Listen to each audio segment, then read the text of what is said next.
नमस्कार, राजधानी एक्सप्रेस देख रहे हैं आप और आपके साथ मैं हूं मोनिका सिंह। धामी कैबिनेट की बैठक खत्म हो गई है। सीएम धामी की अध्यक्षता में कैबिनेट की ये बैठक हुई है जो कि अब खत्म हो चुकी है। कैबिनेट बैठक में कई अहम फैसले लिए गए। बैठक के दौरान 30 प्रस्ताव लाए गए हैं। बैठक में कुल 30 प्रस्तावों को मंजूरी मिली है। मुख्यमंत्री पुष्कर सिंह धामी की अध्यक्षता में उत्तराखंड सचिवालय देहरादून में मंत्रिमंडल की महत्वपूर्ण बैठक संपन्न हुई।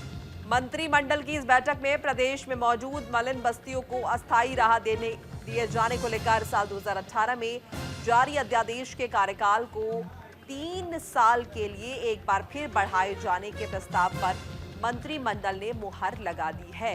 इसके साथ ही मंत्रिमंडल ने फैसला लिया है कि ग्राउंड वाटर और स्प्रिंग्स का पानी इस्तेमाल करने पर अब पैसा देना होगा। धामी मंत्रिमंडल की बैठक में कुल 30 प्रस्तावों पर मुहर लगी है।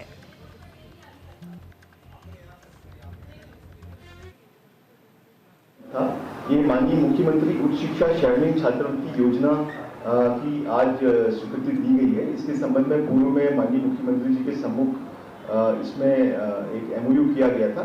आज उस योजना की विधिवत स्वीकृति आज यहाँ पर दी गई है। इसमें ये व्यवस्था है कि जो हमारे उच्च शिक्षा विभाग में पढ़ने वाले छात्र और छात्राएं हैं, उनमें से 5 जो मेधावी छात्र छात्राएं हैं, उनका शेड्यूलिंग की जो टीम है और उच्च शिक्षा विभाग के द्वारा उनका चयन किया जाएगा मेरिट के आधार पर। और उन लोगों को जो शेड्यूलिंग के अंतर्गत जो यूनाइटेड किंगडम में जो अच्छे विश्वविद्यालय हैं वहाँ पढ़ने की सुविधा दी जाएगी और इसका आधा खर्च शेड्यूलिंग उठाएगा और इसका आधा खर्च स्टेट गवर्नमेंट के द्वारा वहन किया जाएगा।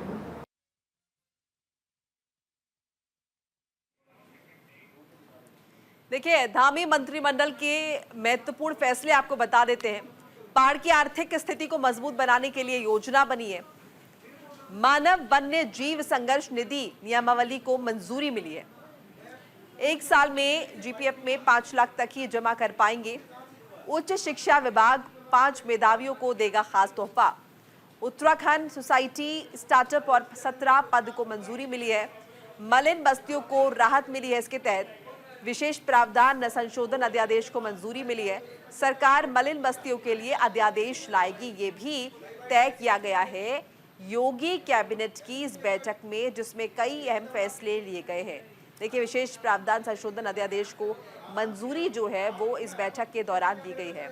इसके साथ सरकार जो है मलिन बस्तियों के लिए अध्यादेश लाएगी, इसके लिए भी फैसले लिए जाएंगे। पहाड़ की आर्थिक स्थिति को मजबूत बनाने के लिए भी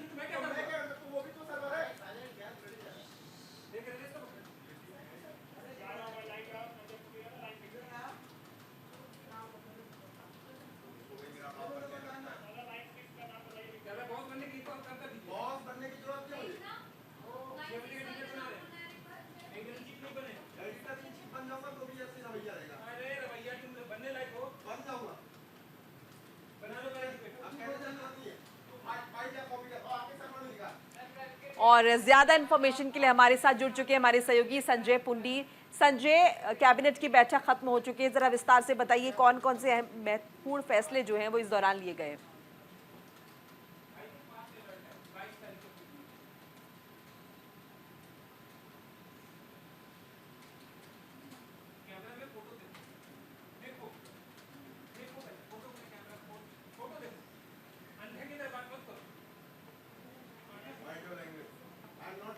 देखिए, एक बार फिर से संजय का रुख करेंगे।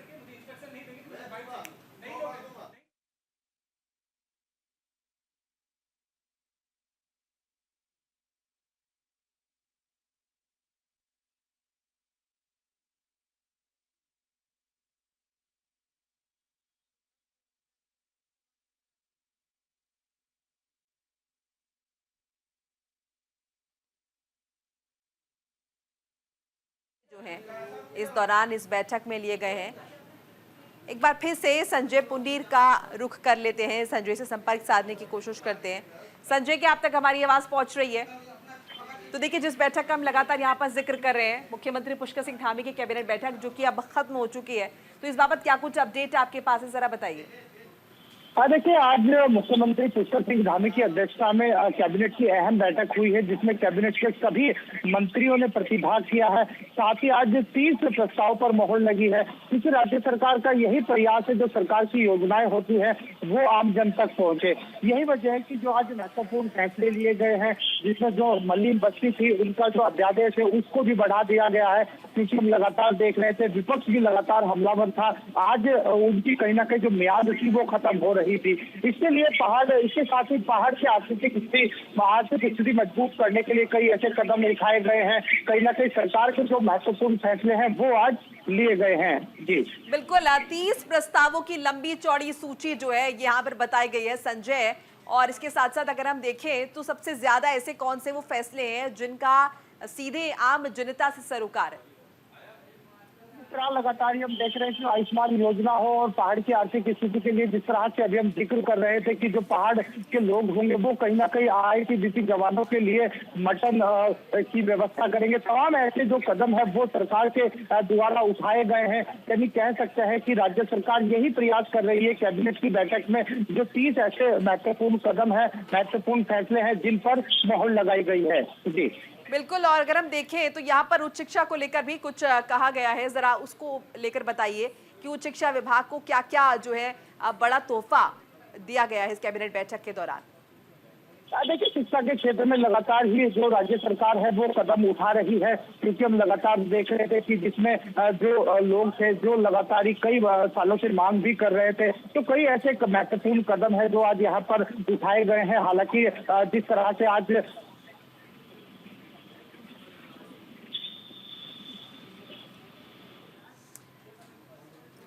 चलिए एक बार फिर से संजय का रुख करेंगे। इस बीच देखिए 30 प्रस्ताव है जिन्हें मंजूरी मिली है और शिक्षा के क्षेत्र में लगातार सरकार की तरफ से जो है अहम कदम और कारगर कदम उठाए जाते रहे और आज जो है कैबिनेट की बैठक जो है वो संपन्न हुई है, जिसमें तमाम अहम फैसले लिए गए हैं।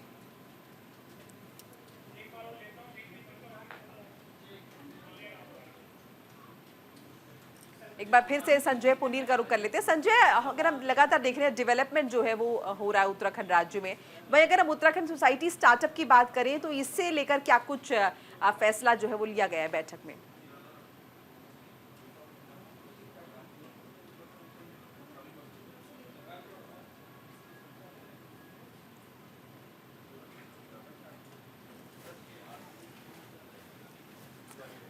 तो तमाम तरह के फैसले जो हैं वो लिए गए हैं। कुल 30 प्रस्तावों को मंजूरी मिली है मुख्यमंत्री पुष्कर सिंह धामी की इस बैठक में। चाहे हम शिक्षा का जिक्र करें, हम डेवलपमेंट की बात करें, हम यहाँ पर दूसरी योजनाओं की बात करें, पहाड़ की आर्थिक स्थिति को मजबूत बनाने के लिए महत्वपूर्ण फैसले लिए गए हैं, तो ये तमाम चीज़ें हैं जो कंसिडर की गई हैं, जो काउंट की गई हैं, इंक्लूड की गई हैं धामी सरकार की इस कैबिनेट बैठक में।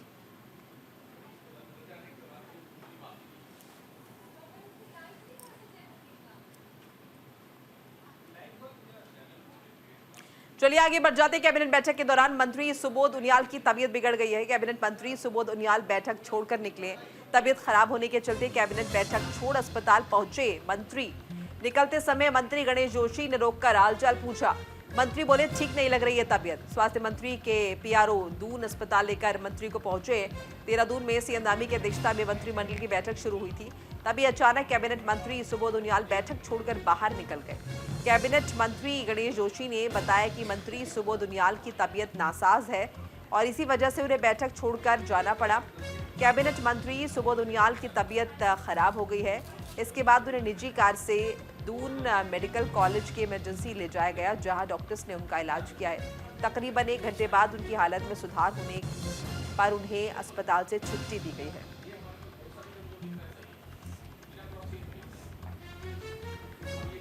देखिए, कैबिनेट मंत्री सुबोध उनियाल बैठक छोड़कर निकले क्योंकि बीच में ही उनकी तबीयत नासाज होने लगी। तबीयत खराब होने की वजह से बैठक को छोड़कर ही वो निकले हैं। इस बीच मंत्री गणेश जोशी ने उनका हालचाल भी पूछा। उन्होंने बताया कि वो ठीक महसूस नहीं कर रहे, जिसकी वजह से बैठक को भी उन्होंने बीच में ही छोड़ दिया है और उसके बाद हॉस्पिटल वो गए हैं और एडमिट हुए हैं। हालांकि 1 घंटे के बाद उनकी हालत में सुधार हुआ, जिसके बाद हॉस्पिटल से डॉक्टर्स ने उन्हें डिस्चार्ज कर दिया है।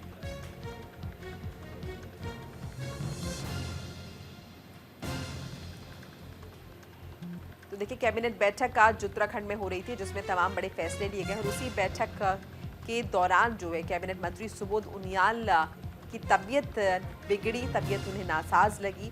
इसी वजह से बीच बैठक से ही वो निकल गए और अस्पताल का रुख उन्होंने किया। दून अस्पताल उन्हें ले जाया गया, जहां पर कुछ देर वो रहे। तकरीबन 1 घंटे का वक्त बताया जा रहा है जो उन्होंने अस्पताल में बिताया। इस दौरान डॉक्टर्स ने उनकी देखरेख की और जो भी ज़रूरी चीज़ें थी डॉक्टर्स ने उन्हें मुहैया कराई और 1 घंटे बाद उन्हें हॉस्पिटल से डिस्चार्ज कर दिया गया।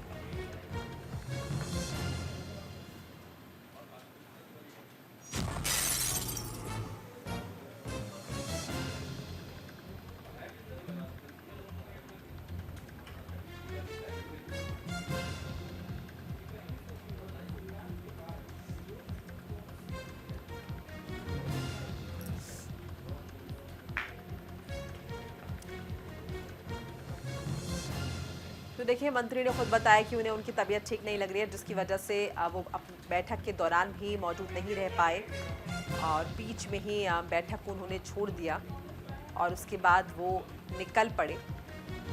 हालांकि देखिए, अस्पताल से उन्हें डिस्चार्ज कर दिया गया। ऐसे में कोई गंभीर चिंता वाली बात नहीं है। मलिन बस्ती के मुद्दे पर गरमाई है सियासत। कांग्रेस प्रदेश उपाध्यक्ष सूर्यकांत का धरना देखने को मिला है। मलिन बस्ती वासियों को मालिकाना हक देने की मांग उनके द्वारा की गई है। कैबिनेट की बैठक के बाद धरने पर ब्रेक लगाए। अध्यादेश की खत्म हो रही थी म्याद। धामी सरकार का मलिन बस्तियों को लेकर फैसला। विशेष प्रावधान संशोधन अध्यादेश को मंजूरी। देखिए, खबर देहरादून से बता रहे हैं, जहां पर मलिन बस्ती के मुद्दे को लेकर सियासत तेज हो गई है। इसे लेकर कांग्रेस प्रदेश उपाध्यक्ष सूर्यकांत धस्माना मलिन बस्तीवासियों के साथ भीमराव अंबेडकर पार्क शास्त्री नगर में धरने पर बैठे और मलिन बस्ती वासियों को मालिकाना हक देने की मांग करने लगे। इस बीच धामी कैबिनेट की बैठक खत्म होने के बाद कांग्रेस के इस धरने पर भी ब्रेक लग गया। बता दें कि मलिन बस्ती वासियों को बचाने वाले अध्यादेश की मियाद खत्म होने वाली थी, जिसे लेकर धामी सरकार ने फैसला ले लिया है। सरकार मलिन बस्तियों के लिए अब अध्यादेश लेकर आएगी।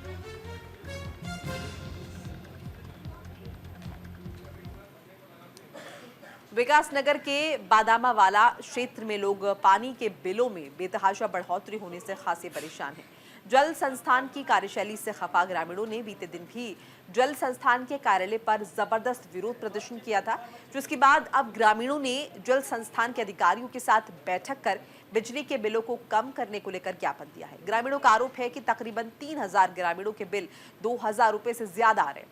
जल संस्थान की ओर से कुछ लोगों को पानी का बिल 18,000 रुपए तक भेजा जा रहा है। ऐसे भारी बिल भेजकर जल संस्थान अपनी मनमानी के चलते ग्रामीणों को लगातार परेशान कर रहा है।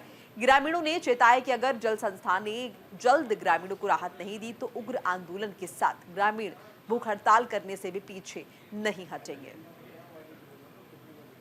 उपभोक्ताओं का कहना है कि बिल बहुत ज़्यादा आ रहे हैं, लेकिन जो हमारे बिल है वो मीटर रीडिंग के आधार पर दिए जा रहे हैं और जून जुलाई में बहुत ज़्यादा कंजप्शन हुआ है। इस वजह से बिलों में वृद्धि हुई है। उन बिलों का भी निस्तारण किया जा रहा है और हमारे द्वारा एक टीम का गठन किया गया है, जिसमें हमारी टीम घर घर जाएगी और ये चेक करेगी कि जो कंज्यूमर है उनकी कोई इंटरनल प्रॉब्लम तो नहीं है। अगर कोई इंटरनल प्रॉब्लम होगी तो उनको समझाया जाएगा और उसे ठीक कराया जाएगा। इसमें जो है अभी तक इनका लगभग 3000 लोगों के बिल जो है 2000 रुपये से अत्यधिक है।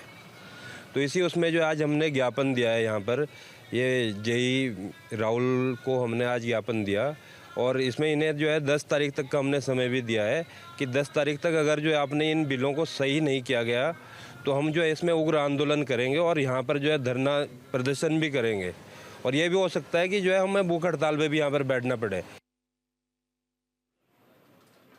खबर हरिद्वार से है, जहां पर हरिद्वार जिलाधिकारी कमरेंद्र सिंह ने कलेक्ट्रेट सभागार में बिम्स्टेक देशों के प्रशिक्षु अधिकारियों के प्रशिक्षण कार्यक्रम की अध्यक्षता की।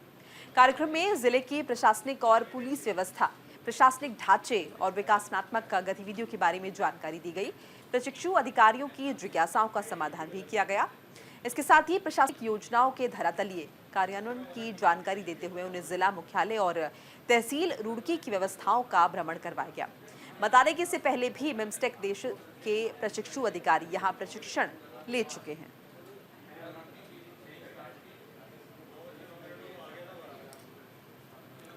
बिम्स्टेक देशों के सिविल सर्वेंट जो है वो प्रशिक्षण लेने के लिए पहुंचे और इस बीच डीएम कर्मेंद्र सिंह ने कार्यक्रम की अध्यक्षता की है। साथ साथ विकास से जुड़ी गतिविधियों के बारे में जानकारी दी गई है और तमाम ये जो ट्रेनी अधिकारी यहाँ पर पहुंचे थे, इनकी जो भी क्यूरोसिटीज थी, इनकी जो भी जानना ये चाहते थे, उनका समाधान किया गया है, ज्ञानवर्धन उनका किया गया है।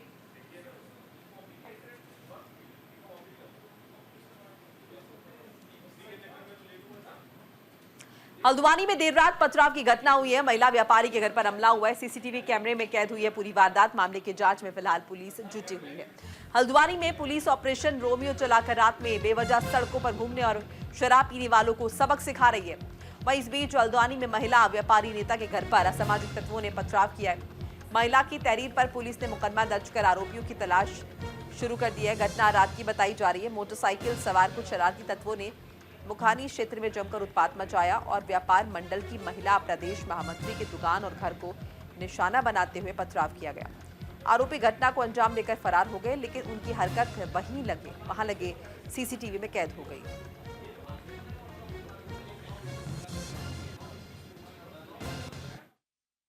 वीडियो वायरल हुआ था जिसमें कुछ लड़कों के द्वारा शराब के नशे में पत्थरबाजी करने का मामला आया था।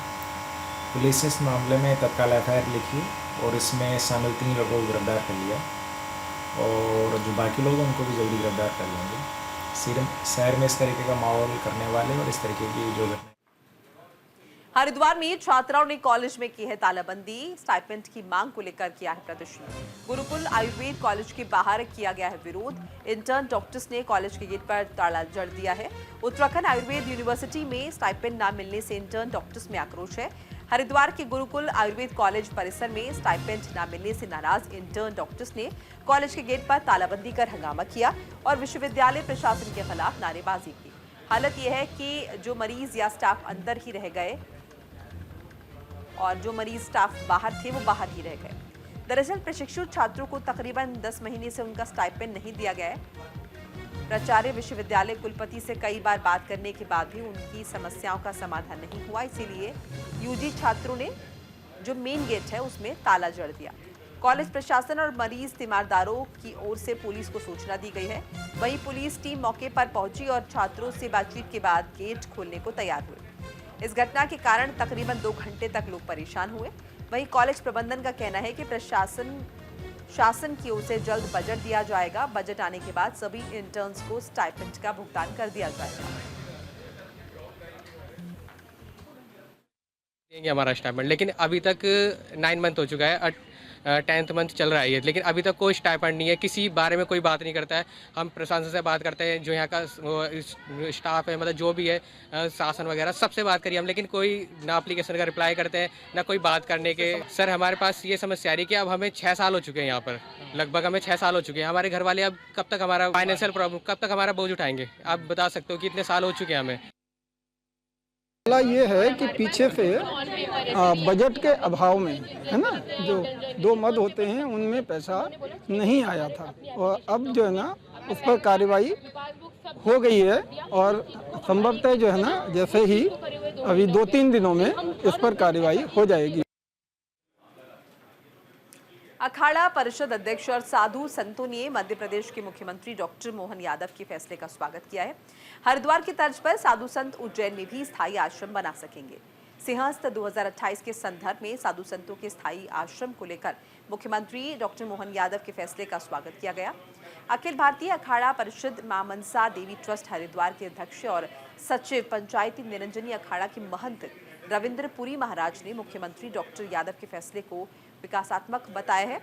महंत रविंद्र पुरी ने कहा है कि इस फैसले से न सिर्फ सिंहस्थ 2028 की तैयारियां बेहतर होंगी, उन्होंने इस फैसले को धर्म और संस्कृति के प्रसार में सहायक भी बताया है। मुख्यमंत्री जी ने बहुत सुंदर निर्णय लिया है।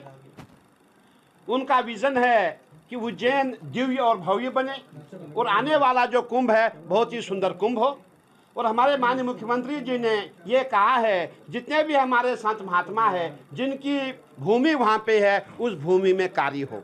जिनको भी अपने एनजीओ वहाँ चलाने हैं वो अपने एनजीओ वहाँ खोलें, आपको प्राधिकरण के द्वारा आपको परमिशन मिलेगी और जो भी भूमि आपकी वहाँ खाली पड़ी है उसमें आप अपना कार्य करें। और भूमि उसी जैसे हमारा हरिद्वार में कि यहाँ पे 5 एकड़ में 1 एकड़ बनाया जाता है और वहाँ भी 5 एकड़ में 1 एकड़ पे ही जो है विकास होगा, 1 एकड़ का ही निर्माण आपको मिलेगा और बाकी ज़मीन आपको खाली छोड़नी पड़ेगी। बहुत अच्छा निर्णय है। उत्तराखंड प्रदेश में दिवाली का त्योहार किस दिन मनाया जाएगा, इसे लेकर अलग अलग मत और अलग अलग गणनाएं दी जा रही हैं, जिससे जनमानस में असमंजस की स्थिति पैदा हो गई। हल्द्वानी में ज्योतिष आचार्यों ने एक साथ बैठकर स्पष्ट किया कि उत्तराखंड में दिवाली का त्योहार 1 नवंबर को मनाया जाएगा। ज्योतिष आचार्य ने बताया कि प्रदोष काल में अमावस्या को लेकर पंचांग में स्पष्ट हो चुका है कि 1 नवंबर को ही दिवाली मनाई जाएगी। इसके अलावा ज्योतिष आचार्यों ने यह भी बताया कि देश भर के 250 पंचांगों में से 180 पंचांगों का बहुमत 1 नवंबर ही दिवाली मनाने के पक्ष में, इसलिए उत्तराखंड में भी 1 नवंबर को ही दिवाली का त्योहार मनाया जाएगा। वहीं व्यापार मंडल ने भी 1 नवंबर को दिवाली मनाए जाने की अपील की है।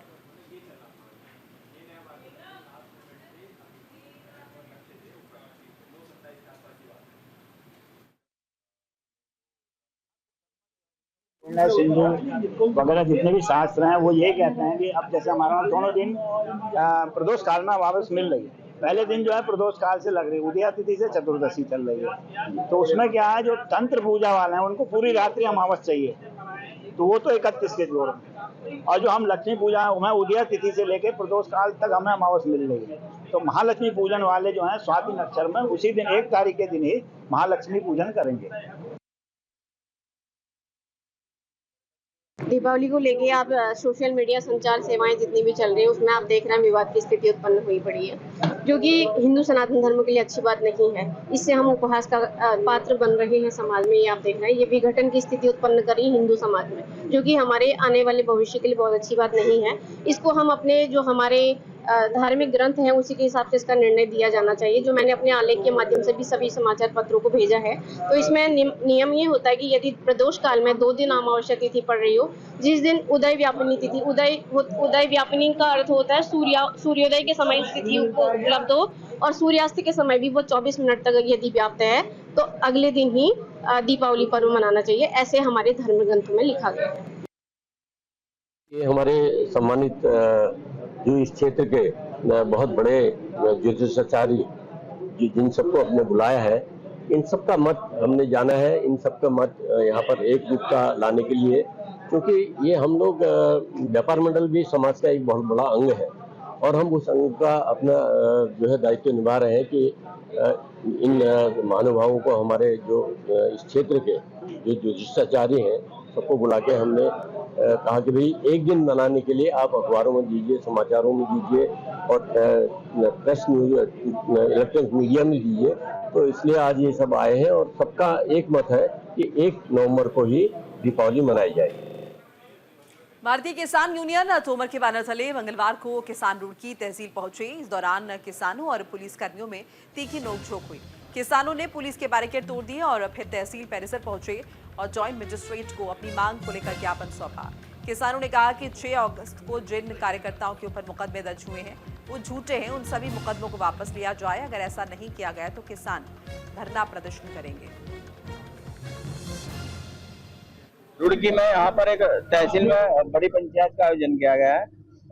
मामला ये है कि 6 अगस्त में हमारे लोग ART ऑफिस पर धरना प्रदर्शन कर रहे थे।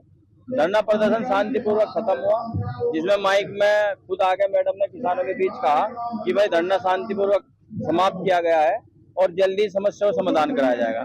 लेकिन वो तोमर यूनियन का जो धरना था वो भ्रष्टाचारी के खिलाफ था, जिसके चलते वहाँ के जो अधिकारी हैं, मैडम है, कुलवंत सिंह है, अनिल नेगी है, उन्हें वो आया नहीं। भाई कहने लगा आज इन्होंने धरना करा, कल और करेगा और तुम्हारी जो। और इसी के साथ इस बुलेटिन में फिलहाल इतना ही। नमस्कार।